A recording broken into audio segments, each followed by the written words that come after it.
যদি এক ফোঁটা ঈমান থাকে, এক ফোঁটা ঈমান যদি এক ফোঁটা থাকে, ঈমান যদি এক সুতা থাকে, তাইলেও কোনো মুসলমান বিশ্ব ভালোবাসা দিবস পালন করতে পারে না। এটা মুসলমানের কোনো কিছু না। এটা জন্তু জানোয়ারের উৎসব হইতে পারে, এটা ঈমানদারের উৎসব হইতে পারে না। এটা বেহায়াদের উৎসব হইতে পারে, এটা কোনো ভদ্র মুসলমানের উৎসব হইতে পারে না।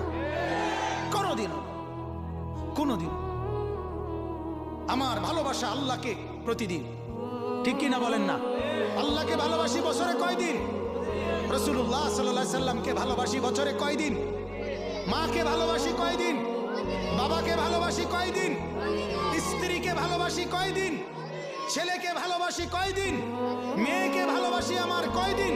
আমার ভাইকে ভালোবাসি প্রতিদিন, আমার বোনকে ভালোবাসি প্রতিদিন, আমার দাদা দাদি নানা নানি চাচা মামা ফুফা খালু আত্মীয় স্বজনকে